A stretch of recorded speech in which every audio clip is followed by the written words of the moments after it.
ಅಖಿಲಾಂಡ ಕೋಟಿ ಬ್ರಹ್ಮಾಂಡ ನಾಯಕ ರಾಜಾದಿರಾಜ ಯೋಗಿರಾಜ ಪರಬ್ರಹ್ಮ ಶ್ರೀ ಸಚ್ಚಿದಾನಂದ ಸದ್ಗುರು ಸಾಯಿನಾಥ್ ಮಹಾರಾಜ್ ಕಿ ಜೈ.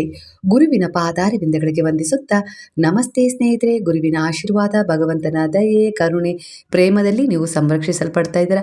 ಅದೇ ಮಾತು ಸತ್ಯವಾಗಲಿ. ನನ್ನ ಪ್ರಾರ್ಥನೆ ಕೂಡ ಅದೇ ಆಗಿದೆ. ಹಾಗೆ ನಿಮ್ಮನ್ನು ಎಲ್ಲ ರೀತಿಯ ಒಂದಿಷ್ಟು ನಕಾರಾತ್ಮಕ ಎನರ್ಜಿಯಿಂದ ಭಗವಂತ ಹೀಲ್ ಮಾಡಲಿ ಅಂತೇಳಿ ಪ್ರಾರ್ಥನೆಯನ್ನು ಮಾಡ್ತಾ ಇವತ್ತಿನ ರೀಡಿಂಗ್ ಶುರು ಮಾಡ್ತಾ ಇದ್ದೀನಿ. ಎಂದಿನಂತೆ ಇದೊಂದು ಟೈಮ್ಲೆಸ್ ಜನರಲ್ ರೀಡಿಂಗ್ ಆಗಿರುತ್ತೆ. ಹಾಗೆ ಇದು ಕನೆಕ್ಟಿವ್ ಎನರ್ಜಿಲಿರುತ್ತೆ. ಯಾವ ಸಮಯದ ಎನರ್ಜಿ ಪ್ರಕಾರ ನೀವು ಈ ರೀಡಿಂಗ್ನ ಎನರ್ಜಿಗೆ ನಿಮ್ಮ ನಂಬಿಕೆ ಗುರುವಿನ ಮೇಲೆ, ದೈವದ ಮೇಲೆ, ಆಧ್ಯಾತ್ಮಿಕತೆಯ ಮೇಲೆ ಹೇಗಿದೆಯೋ ಅದರ ಆಧಾರದ ಮೇಲೆ ಇಲ್ಲಿಂದ ನಿಮಗೆ ಉತ್ತರ ಸಿಗುತ್ತೆ. ಇಲ್ಲಿ ಒಂದು ಪ್ರಶ್ನೆ ನಿಮ್ಮನ್ನು ಕಾಡ್ತಾ ಇರ್ಬೋದು ಈ ಸಮಯದಲ್ಲಿ. ಪ್ರಸ್ತುತ ಎನರ್ಜಿಗೆ ಮೊದಲನೇದಾಗಿ ನಿಮ್ಮ ಪ್ರಾರ್ಥನೆಯನ್ನು ಭಗವಂತ ಕೇಳಿಸ್ಕೊಳ್ತಾ ಇದ್ದಾರೆ. ಯಾಕಿಷ್ಟು ನನ್ನ ಪ್ರಾರ್ಥನೆಗೆ ಉತ್ತರ ಕೊಡಲಿಕ್ಕೆ, ಅದಕ್ಕೊಂದು ತಿರುವು ನೀಡಲಿಕ್ಕೆ ಯಾಕೆ ಸಮಯ ತೆಗೆದುಕೊಳ್ತಾ ಇದ್ದಾರೆ? ನನ್ನ ಪ್ರಾರ್ಥನೆ ನಿಜವಾಗ್ಲೂ ಅವ್ರ ಹತ್ರ ಮುಟ್ಟಿಲ್ವಾ? ಇಲ್ಲ ನನ್ನ ಹಣೆ ಬರನೇ ಅದನ್ನು ಒಪ್ಕೊಳ್ಬೇಕಾ? ಏನಿದು ನನಗೆ ಅನ್ನೋ ರೀತಿಯಲ್ಲಿ ಗೊಂದಲ ಇದೆ. ಆದರೆ ಇಲ್ಲಿ ಬಾಬಾ ಹೇಳ್ತಿದ್ರೆ, ಒಂದು ಮಾತು ಕೇಳು ಕಂದ, ನಿನ್ನ ಪ್ರಾರ್ಥನೆಯನ್ನು ನಾನು ಈಡೇರಿಸಲು ಬಹಳ ಸಮಯ ತೆಗೆದುಕೊಂಡಿರಬಹುದು. ನೀನು ಬಹಳಷ್ಟು ಬಾರಿ ನನ್ನನ್ನು ಪೂರ್ಣವಾದ ವಿಶ್ವಾಸದಿಂದ ನಂಬಿಕೆ ಇಟ್ಟು ಕರೆದಿರುವೆ. ಕಣ್ಣೀರು ಹಾಕ್ತಾ, ಅದು ಒಳಗಡೆ ಇರ್ಬೋದು ಇಲ್ಲ ಹೊರಗೆ ಕಾಣಿಸುವ ರೀತಿಯಲ್ಲಿರ್ಬೋದು, ನಿನ್ನ ಮೌನದ ಪ್ರಾರ್ಥನೆ ನನ್ನ ಎದುರಿಗೆ ಇಟ್ಟಿರುವೆ. ಕೆಲವು ಬಾರಿ ಯಾರಿಗೂ ಹೇಳದ ನಿನ್ನ ಅನುಭವ ಆಗಿರ್ಬೋದು, ಒಂದಿಷ್ಟು ವಿಚಾರಗಳಾಗಿರ್ಬೋದು, ನಿನ್ನ ಮನದಲ್ಲಿರುವ ಒಂದಿಷ್ಟು ನಕಾರಾತ್ಮಕ ಯೋಚನೆಗಳು ಬರೋದಾಗಿರ್ಬೋದು, ಇಲ್ಲ ಸಕಾರಾತ್ಮಕ ಯೋಚನೆಗಳಿರೋದಾಗಿರ್ಬೋದು, ಯಾವುದೇ ಒಂದು ವಿಚಾರ ನಿನ್ನಲ್ಲಿ ಮೂಡ್ತಾ ಇದೆಯೋ ಅದನ್ನು ನೀನು ಯಾರ ಹತ್ರನೂ ಹೇಳದೆ ಮೊದಲು ನನ್ನನ್ನು ನೆನಪು ಮಾಡಿಕೊಂಡು ನನ್ನ ಬಳಿ ಅದನ್ನು ಹೇಳ್ತಾ ಇದೆಯಾ. ಆಗ ನಿಮ್ಮ ಪ್ರಶ್ನೆಗೆ ತಕ್ಷಣ ಉತ್ತರ ಸಿಗಲಿಲ್ಲ ಅಂದ ಕ್ಷಣ ನಿನ್ನ ಮನಸ್ಸು ನಿನಗೆ ಹೇಳುತ್ತೆ, ನಾನು ಏನಾದರೂ ಕೇಳಿದ್ರಲ್ಲಿ ತಪ್ಪಿದೆಯಾ, ಇಲ್ಲ ಭಗವಂತ ಅಂದರೆ ನಾನು ನಂಬಿದ ಬಾಬಾ ಆ ಪ್ರಾರ್ಥನೆಯನ್ನು ಕೇಳಿಸ್ಕೊಳ್ಳಿಲ್ವಾ ಅನ್ನೋ ರೀತಿಲಿ. ಕೆಲವೊಂದು ಸಾರಿ ನಿಮ್ಮ ವಿಶ್ವಾಸವೇ ಕಳೆದು ಹೋಗಿದ್ದು ಉಂಟು ಅನ್ನೋ ರೀತಿಲೂ ಬರ್ತಾ ಇದೆ. ಆದರೆ ಇಲ್ಲಿ ನಾನು ಬಯಸ್ತಾ ಇದ್ದೀನಿ, ಆ ಕ್ಷಣದಲ್ಲೂ ಕೂಡ ನನ್ನ ಕೈ ಬಿಡಬೇಡ, ನನ್ನ ಕೈ ಹಿಡಿದಿದ್ದೀರಾ ಅನ್ನೋ ರೀತಿಲಿ ನಿನಗೆ ನಂಬಿಕೆ ಇದ್ದಾಗಲೇ ನಿನ್ನ ಜೀವನದಲ್ಲಿ ಒಂದು ಮಿರಾಕಲ್ಸ್ ನಡೆದಿರೋದು ಅಲ್ವಾ. ನೀನು ಕೇಳಿದ್ದನ್ನು ನಾನು ಕೇಳಿಸ್ಕೊಳ್ತಾ ಇಲ್ಲ ನಿನ್ನ ಇಚ್ಛೆಯನ್ನು ನಾನು ಪೂರ್ಣಗೊಳಿಸ್ತಾ ಇಲ್ಲ, ತಡ ಮಾಡ್ತಾ ಇದ್ದೀನಿ ಅನ್ನೋ ರೀತಿಯಲ್ಲಿ ನಿಂಗೆ ಸಪೋರ್ಟ್ ಮಾಡ್ತಾ ಇಲ್ಲ ಅಂಥೇಳಿ ನಿಮಗೆ ಅನ್ನಿಸ್ತಾ ಇದೆ. ಆದರೆ ನಾನು ಒಳಗಿಂದ ಸಿದ್ಧತೆ ಮಾಡ್ತಾ ಇದ್ದೀನಿ. ಆದರೆ ಅದು ಯಾವ ಸಮಯಕ್ಕೆ ನಿನಗೆ ಸಿಗಬೇಕು ಅದಕ್ಕೆ ನಾನು ನಿನ್ನನ್ನು ಅರ್ಹನಾಗಿಸ್ತಾ ಇದ್ದೀನಿ. ಈಗ ಕೆಲವೊಂದು ಸಾರಿ ಅದು ತಡ ಆಗ್ತಾ ಇದೆ ಅಂದರೆ ಅದು ನಿರಾಕರಣೆ ಅಲ್ಲ, ಅದಕ್ಕೊಂದು ಯೋಜನೆ ಸಿದ್ಧವಾಗ್ತಾ ಇದೆ. ಅಂದರೆ ಅದು ಸರಿಯಾದ ಸಮಯಕ್ಕೆ ಬರೋದ್ರಲ್ಲೇ ನಿನ್ನನ್ನು ನೀನು ತಿದ್ಕೊಂಡು, ನೀನೊಂದಿಷ್ಟು ಪಾಠಗಳನ್ನು ಕಲಿತು, ನೀನೊಂದಿಷ್ಟು ವಿಚಾರಗಳನ್ನು ಅರ್ಥ ಮಾಡಿಕೊಂಡು, ನೀನೊಂದು ಸಮರ್ಥತೆಯ ದಾರಿಯಲ್ಲಿ ಒಂದು ಸಾರ್ಥಕವಾದ ಒಂದು ವಿಚಾರದಲ್ಲಿ ನಿನ್ನನ್ನು ತೊಡಗಿಸ್ಕೊಂಡು ನಿಂತಿರ್ತೀಯ. ಆ ಸಮಯಕ್ಕೆ ಅನುಗುಣವಾಗಿ ಅದು ನಿನಗೆ ಸಿಗುತ್ತೆ. ನಿನ್ನನ್ನು ನೀನು ಅರ್ಥ ಮಾಡ್ಕೊಳ್ಳೋವರೆಗೂ ನೀನು ಬಯಸಿದ್ದು ಕೂಡ ಕೆಲವೊಂದು ಸಾರಿ ನಿಂಗೆ ಸಿಗೋದಿಲ್ಲ. ಯಾಕಂದರೆ ನಿನ್ನನ್ನು ಮೊದಲು ನಾನು ಅರ್ಹನಾಗಿಸೇ ಅದನ್ನು ನಿನಗೆ ಕೊಡೋದು, ಡಿಸರ್ವ್ ಮಾಡಿರೋದು ನಿಂಗೆ ಸಿಕ್ಕೇ ನಿನ್ನ ಪುಣ್ಯದ ಅನುಸಾರ. ಆದರೆ ಅದಕ್ಕೂ ಸ್ವಲ್ಪ ಸಮಯ ಇಂಥದ್ದೇ ಅಂತ ಇರುತ್ತೆ, ಅದೇ ಸಮಯದಲ್ಲಿ ಸಿಗುತ್ತೆ. ಅಲ್ಲಿಯವರೆಗೂ ನೀನು ತಾಳ್ಮೆ ಇಟ್ಕೊಳ್ಳೇಬೇಕು. ಹಾಗಂತ ನೀವು ತಾಳ್ಮೆ ಕಳ್ಕೊಂಡ್ರಿ ಅಂದರೂ ಕೂಡ ನೀವು ನಿಮ್ಮನ್ನು ಕುಗ್ಗಿಸ್ಕೊಳ್ತೀರ ವಿನಃ ಅದರಲ್ಲೊಂದು ಪರಿವರ್ತನೆ ತಂದ್ಕೊಳ್ಳೋದಿಲ್ಲ. ಯಾರ ಸಹಾಯನೂ ಸಿಗೋದಿಲ್ಲ. ಇಲ್ಲಿ ಯಾರೂ ಬಂದು ನಿಮಗೆ ಸಹಾಯ ಮಾಡೋದಿಲ್ಲ. ನಿಮಗೆ ನೀವೇ ಸಹಾಯ ಮಾಡ್ಕೊಳ್ಬೇಕು. ನಿಮ್ಮ ಬೆಂಬಲಕ್ಕೆ ನೀವೇ ನಿಲ್ಲಬೇಕು. ನಿಮಗೇನೇ ಬೇಕಾದರೂ ಬೇರೆಯವ್ರ ಹತ್ರ ಹೇಳೋದಕ್ಕಿಂತ ಕೇಳೋದಕ್ಕಿಂತ ಭಗವಂತನಲ್ಲಿ ಶರಣಾದರೆ, ಗುರುವಿನಲ್ಲಿ ಶರಣಾದರೆ ಯಾರಿಂದ ನಿಮಗೆ ಸಹಾಯ ಸಿಗಬೇಕು, ಯಾರ ಮೂಲಕ ನಿಮಗೆ ಭರವಸೆಯಾಗಿ ಒಂದು ಪ್ರೇರಣೆ ಶಕ್ತಿ ನಿಲ್ಲಬೇಕು ಅನ್ನೋದನ್ನು ಅವರು ಡಿಸೈಡ್ ಮಾಡ್ತಾರೆ ಅನ್ನೋ ರೀತಿಯಲ್ಲಿ ಬರ್ತಾ ಇದೆ. ಇದು ನಿಮ್ಮ ನಂಬಿಕೆಗೆ, ಈಗಿನ ಮನಸ್ಥಿತಿಗೆ ಅನುಗುಣವಾಗಿ ಬಾಬಾ ಹೇಳಿರುವ ಮಾತಾಗಿದೆ. ಇಲ್ಲಿ ಗುರುವು ನಿಮ್ಮ ಜೀವನಕ್ಕೆ ಬಂದಿದ್ದಾರೆ ಅಂದರೆ ಒಂದು ಅದೃಶ್ಯ ರೀತಿಯಲ್ಲಿ ಒಂದು ಬದಲಾವಣೆಯ ಯೋಜನೆ ಖಂಡಿತ ನಡೀತಾ ಇರುತ್ತೆ. ಯಾಕಂದರೆ ಗುರುವು ಆಯ್ಕೆ ಮಾಡ್ಕೊಳ್ಳೋದು ಅಂತೆಂಥದ್ದನ್ನಲ್ಲ. ಅಂದರೆ ಒಂದಿಷ್ಟು ನೀವು ಯಾವ ರೀತಿ ಸಮರ್ಪಣೆ ಇರುತ್ತೆ, ನಿಮ್ಮ ಉದ್ದೇಶ, ದಯೆ, ಕರುಣೆ, ಪ್ರೇಮ, ಮನುಷ್ಯತ್ವ, ಮಾನವೀಯತೆ ನಿಮ್ಮಲ್ಲಿ ಹೆಚ್ಚಿರುತ್ತೆ. ಆದರೆ ಅದೆಲ್ಲ ಒಂದು ರೀತಿಯಲ್ಲಿ ಒತ್ತಡದಲ್ಲಿ, ಓವರ್ ಥಿಂಕಿಂಗಲ್ಲಿ ಮರೆಮಾಚಿರುತ್ತೆ. ಅದರ ಮೇಲಿರುವ ಧೂಳನ್ನು ಇಂಥ ಒಂದು ಸಂದೇಹ, ಓವರ್ ಥಿಂಕಿಂಗ್ ಆಗಿರ್ಬೋದು, ಒಂದಿಷ್ಟು ಭೌತಿಕ ಮಾಯೆ ಆಗಿರ್ಬೋದು, ವಿಚಾರಗಳಲ್ಲಿ ಇಂಥದ್ದನ್ನು ಒರೆಸಿ ನಿಮ್ಮ ಒಂದು ವ್ಯಕ್ತಿತ್ವವನ್ನು ಹೊರತರಲಿಕ್ಕೆ ಅವ್ರು ನಿಮ್ಮನ್ನು ಆಯ್ಕೆ ಮಾಡ್ಕೊಂಡಿದ್ದಾರೆ ಅನ್ನೋ ರೀತಿಯಲ್ಲಿ ಬರ್ತದೆ. ಅಂದರೆ ಧೂಳು ತುಂಬಿರುವ ಕನ್ನಡಿ ಎದುರಿಗೆ ನೀವೇ ನಿಂತರೆ ನಿಮ್ಮ ಮುಖವನ್ನು ಒರೆಸ್ಕೊಂಡ್ರೆ ಆಗಲ್ಲ, ಕನ್ನಡಿಯನ್ನು ಒರೆಸ್ಬೇಕು ನೀವು. ಹಾಗಾಗಿ ಇಲ್ಲಿ ಆ ರೀತಿ ತಯಾರಿ ನಿಮ್ಮ ಜೀವನದಲ್ಲಿ ನಡೀತಾ ಇದೆ. ಇವತ್ತು ಪ್ರಾರ್ಥನೆ ಮಾಡಿದ್ರಿ ಅಂದರೆ ಮರುಕ್ಷಣವೇ ಅದರ ಒಂದು ಪರಿಣಾಮವನ್ನು ನೋಡ್ಲಿಕ್ಕೆ ನೀವು ಬಯಸ್ತೀರಾ. ಆದರೆ ಗುರು ಹಾಗೆ ಕೊಡಲ್ಲ ಅದನ್ನು. ಇವತ್ತು ನೀವೊಂದು ಪ್ರಾರ್ಥನೆ ಮಾಡಿದ್ದೀರಾ ಅಂದರೆ ಆ ಪರಿಣಾಮದ ರೂಪದಲ್ಲಿ ಅದು ಒಂದು ಆಸೆ ಈಡೇರಬೇಕು ಅಂದರೆ ಮೊದಲು ನಿಮ್ಮನ್ನು ಅದಕ್ಕೆ ಸಮರ್ಥರಾಗಿಸ್ತಾರೆ. ನಿಮ್ಮಲ್ಲಿರುವ ಒಂದಿಷ್ಟು ದೋಷ ಅಂದರೆ ನಿಮ್ಮಲ್ಲಿ ಒಂದಿಷ್ಟು ನಕಾರಾತ್ಮಕ ವಿಚಾರ ಆಗಿರ್ಬೋದು, ಸಿಕ್ಕ ತಕ್ಷಣ ನೀವು ಯಾವ ರೀತಿ ಪ್ರತಿಕ್ರಿಯೆ ಮಾಡ್ತೀರ ಅದು ನಿಮಗೆ ಗೊತ್ತಿಲ್ಲ. ಈಗ ನೀವು ಬೇಡಿದ್ದು ತಕ್ಷಣವೇ ಸಿಕ್ತು ಅಂದರೆ ನೀವು ತಪ್ಪಾದ ನಿರ್ಧಾರವನ್ನು ತಗೊಳ್ಬೋದಲ್ವಾ. ಹಾಗಾಗಿ ಅದು ನಿಮಗೆ ಕಾಣಿಸ್ತಾ ಇಲ್ಲ, ಅವ್ರಿಗೆ ಗೊತ್ತಾಗ್ತಿದೆ. ಹಾಗಾಗಿ ಆ ಕ್ಷಣ ಅವ್ರು ಕೊಡ್ತಾ ಇಲ್ಲ. ಅಂದರೆ ಈಗ ಕೊಟ್ಟದ್ದನ್ನು ಕಳ್ಕೊಳ್ತೀರಾ ಅಂತ ಹೇಳಿ ಗೊತ್ತಾದರೆ ಯಾರಾದರೂ ಕೊಡೋಕ್ಕೆ ಇಷ್ಟಪಡ್ತಾರೆ? ಇಲ್ಲ ತಾನೆ. ಮೊದಲು ಕೊಡೋದಕ್ಕಿಂತ ಮೊದಲು ಅದಕ್ಕೊಂದು ಪೂರ್ವ ಸಿದ್ಧತೆ ಮಾಡಬೇಕು ಅವ್ರಿಗೆ ಏನಾದರೂ ಅನ್ನೋ ರೀತಿಯಲ್ಲಿ ಯೋಚಿಸ್ತಾರೆ ತಾನೆ. ಅದೇ ರೀತಿ ಈಗ ಗುರುವು ಯೋಚಿಸ್ತಾ ಇದ್ದಾರೆ. ಖಂಡಿತ ನಿಮ್ಮ ಜೀವನದಲ್ಲಿ ನೀವೇನು ಬಯಸ್ತಾ ಇದ್ದೀರೋ ಅದು ಸಿಗ್ತಾ ಇದೆ ಅನ್ನೋ ರೀತಿಯಲ್ಲೇ ಕಾಣಿಸ್ತಾ ಇದೆ. ಖಂಡಿತ ಆದಷ್ಟು ಬೇಗನೆ. ಕೆಲವರ ಎನರ್ಜಿ ಪ್ರಕಾರ ಈ ದಿನಗಳಲ್ಲಿ ನಿಮ್ಮ ಫ್ರೀಕ್ವೆನ್ಸಿ ತುಂಬ ಸರಿಯಾಗಿದೆ. ನಿಧಾನವಾಗಿ ನಿಮಗೆ ಒಂದು ಅರಿವು ಆಗ್ತಾ ಇದೆ, ನಿಮಗೆ ಒಂದು ಅನುಭವ ಕೂಡ ಆಗ್ತಾ ಇದೆ. ನಿಮ್ಮ ಒಂದು ಲಾಂಗ್ ಟರ್ಮ್ ಒಂದು ಪ್ಲ್ಯಾನ್ ಏನಿತ್ತಲ್ಲ ಅದರಲ್ಲಿ ಒಂದು ಸ್ಟೆಪ್ಪು 2 ಸ್ಟೆಪ್ ಅನ್ನೋ ರೀತಿಲಿ, ಅಂದರೆ 1 ಹೆಜ್ಜೆ 2 ಹೆಜ್ಜೆ ಅನ್ನೋ ರೀತಿಲಿ ನೀವು ನಿಧಾನವಾಗಿ ಮುಂದೆ ಹೋಗ್ತಾ ಇದ್ದೀರಾ ಆ ಪ್ಲ್ಯಾನ್ ಕಡೆ. ನಿಮಗೆ ಬಹಳ ಒಂದು ಬದಲಾವಣೆಯ ಅನುಭವ ಆಗ್ತಾ ಇದೆ ಅನ್ನೋ ರೀತಿಲಿ ಕಾಣಿಸ್ತಾ ಇದೆ. ಆದರೆ ಖಂಡಿತ ನೀವು ಕಲಿತಾ ಬೇರೆಯವ್ರಿಗೂ ಕಲಿಸ್ತಾ, ಕೆಲವರನ್ನು ಕ್ಷಮಿಸ್ತಾ, ನಿಮ್ಮನ್ನು ಕೂಡ ಕ್ಷಮಿಸ್ತಾ ಮುಂದೆ ಹೋಗಬೇಕು. ಆಗಲೇ ನಿಮ್ಮ ಕಡೆ ಒಂದು ಒಳ್ಳೆಯದು ಅನ್ನೋದು ಆಕರ್ಷಣೆ ಆಗೋದು. ನಿಮ್ಮ ನಂಬಿಕೆ, ನಿಮ್ಮ ದೃಢ ವಿಶ್ವಾಸ, ನಿಮ್ಮೊಳಗೊಂದು ಇದೇ ವಿಚಾರ ಏನು, ಎಲ್ಲ ಒಳ್ಳೆಯದಾಗತ್ತೆ ಅಂತೇಳಿ. ಕೆಲವೊಂದು ಸರಿ ಓವರ್ ಥಿಂಕಿಂಗಲ್ಲಿ ಅದನ್ನು ಮರ್ತು ಬಿಡ್ತೀರಾ. ಮರಿಬಾರ್ದು ಅದನ್ನು. ಓವರ್ ಥಿಂಕಿಂಗನ್ನೇ ಮರಿಬೇಕು. ನಿಮ್ಮ ಒಳಗಿನ ಆ ವಿಶ್ವಾಸ ಎಲ್ಲ ಸರಿಯಾಗತ್ತೆ, ನಾನು ಅಂದ್ಕೊಂಡಿದ್ದನ್ನು ನಾನು ಮಾಡ್ತೀನಿ, ಖಂಡಿತ ಈ ಎಲ್ಲ ಒಂದಿಷ್ಟು ಬದಲಾವಣೆಯನ್ನು ಮಾಡ್ಕೊಳ್ತೀನಿ, ನನ್ನನ್ನು ಸಂಭಾಳಿಸ್ತಾ, ನನ್ನ ಕರ್ತವ್ಯ ಜವಾಬ್ದಾರಿಗಳನ್ನು ನಾನು ಮಾಡ್ತಾ, ಖಂಡಿತ ನನಗೋಸ್ಕರ ಈ ಸಮಯದಲ್ಲಿ ಯಾರು ಏನು ಬಯಸ್ತಾ ಇದ್ದಾರಲ್ಲ, ಅಂದರೆ ಅವ್ರಿಗೆ ಅವ್ರ ಹತ್ರನೇ ನಾನು ಬಯಸೋದಾಗಿದೆ. ನಾನು ಕೂಡ ಇಲ್ಲಿ ಏನಾದರೂ ಕೊಡಬೇಕು, ನಾನಿಲ್ಲಿ ಒಂದಿಷ್ಟು ಸಮಯ ಕೊಟ್ಟು ನಾನು ಮುಂದೆ ನನ್ನ ಜೀವನಕ್ಕೆ ಏನಾದರೂ ಒಂದು ಒಳ್ಳೆಯದನ್ನು ಪಡ್ಕೊಳ್ಬೇಕು ಅನ್ನೋ ರೀತಿಯಲ್ಲಿ ಯೋಚಿಸ್ತಾ ಇದ್ದೀರಾ. ಅಂದರೆ ಖಂಡಿತ ಅದು ಒಳ್ಳೆಯದಾಗತ್ತೆ ಅನ್ನೋ ರೀತಿಯಲ್ಲೇ ಬರ್ತಾಯಿದೆ. ಅಂದರೆ ನಿಮಗೆ ನಿಮ್ಮ ಅನುಭವವನ್ನು ಮಾಡಿಸ್ತಾ ಇದ್ದಾರೆ. ಅಂದರೆ ಸರಿಯಾದ ಸಮಯಕ್ಕೆ ನೀವು ಬಯಸಿದ್ದು ನಿಮಗೆ ಸಿಗೋದು. ಅದಕ್ಕಿಂತ ಮೊದಲು ನಿರೀಕ್ಷೆ ಮಾಡಬೇಡಿ. ಹಾಗಂತ ಕಾಯುವಿಕೆ ಮತ್ತು ನಂಬಿಕೆಗೆ ಅನುಸಾರವಾಗಿ ಬಾಬಾ ನಿಮ್ಮೆದುರಿಗೆ ಆಗಾಗ ಒಂದಿಷ್ಟು ಸಮಯದ ವಿಚಾರ ಆಗಿರ್ಬೋದು, ಒಂದಿಷ್ಟು ಪರಿವರ್ತನೆ ಆಗಿರ್ಬೋದು, ಇಲ್ಲ ಒಂದಿಷ್ಟು ಸ್ಪಷ್ಟತೆ ನೀಡೋದ್ರ ಮೂಲಕ ನಿಮ್ಮ ಜೊತೆ ಅವರು ಸಂಪರ್ಕದಲ್ಲೇ ಇರ್ತಾರೆ. ಪ್ರತಿ ಕ್ಷಣನೂ ಕೂಡ ನಾನು ನಿನ್ನ ಜೊತೆಗಿದ್ದೀನಿ, ಈಗ ಈ ಕರ್ತವ್ಯವನ್ನು ಸಂಭಾಳಿಸು, ಈಗ ನಿನಗೆ ಇದರ ಅವಶ್ಯಕತೆ, ಇದನ್ನು ಪಡ್ಕೊ, ಇದನ್ನು ಕೊಡು ಅನ್ನೋ ರೀತಿಯಲ್ಲಿ ಗೈಡ್ ಮಾಡ್ತಿದ್ದಾರೆ.